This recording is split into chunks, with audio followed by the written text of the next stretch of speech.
విలక్షణమైన నటనకి పరిపూర్ణమైనటువంటి రూపం కోటా శ్రీనివాసరావు గారు.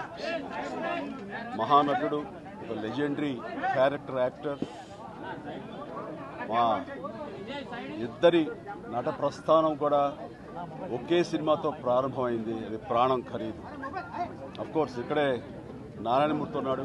నారాయణమూర్తి కూడా ఆ సినిమాతోనే ప్రారంభమైంది అనుకోవచ్చు. సో సుదీర్ఘమైనటువంటి ఈ నట ప్రస్థానంలో మా అనుబంధం వెనవేస్తుంది. అంతా ఇంత కాదు. ఆయనతో నటిస్తున్నప్పుడు తెర మీద ఆయన నటనను చూసి అద్భుతం అనుకోవడం వేరు. వ్యక్తిగతంగా 1-to-1 కూర్చున్నప్పుడు ఆయన చేసే చమత్కారాలు కానీ, చెప్పే జోకులు కానీ అవి ఆద్యంతం చాలా ఉత్సాహపరుస్తుంది. ఆయనతో షూటింగ్ ఉందంటే కనుక ఇలా కోట శ్రీనివాసరావు గారు ఉన్నారు, ఇవాళ చాలా హుషారుగా బాగుంటుందని ఉత్సాహంతో వెళ్ళేవాళ్ళం.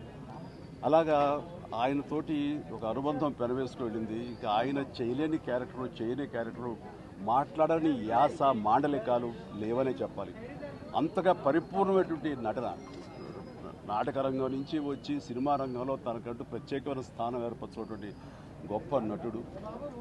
ఆయనతోటి నాకు ఎన్నో సినిమాల అనుబంధం ఉంది. ప్రతి సినిమా ఒక్కొక్క అద్భుతమైనటువంటి నాకు ప్రత్యేకం.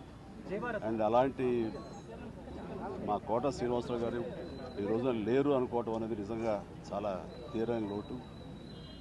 అండ్ ఇది వాళ్ళ కుటుంబానికి, పరిశ్రమకి తీరని లోటు. అలాంటి మహానటుడు, అలాంటి వైవిధ్య పాత్రలు పోషించేటటువంటి విలక్షణమైన నటుడు మళ్ళీ వస్తారని అనుకోవటం లేదు. అలాంటి నటుడు మనకు దొరకరేమో కూడా, ఉండరేమో కూడా. అది ఎవరు పూర్తి చేయటువంటి చాలా భారీ నష్టం ఈ పరిశ్రమకి. వారి ఆత్మనికి శాంతి చేకూరాలని భగవంతుని ప్రార్థిస్తూ, వారి కుటుంబ సభ్యులకి, ప్రతి ఒక్కరికి నా ప్రగాఢ సానుభూతిని తెలియజేస్తున్నాను.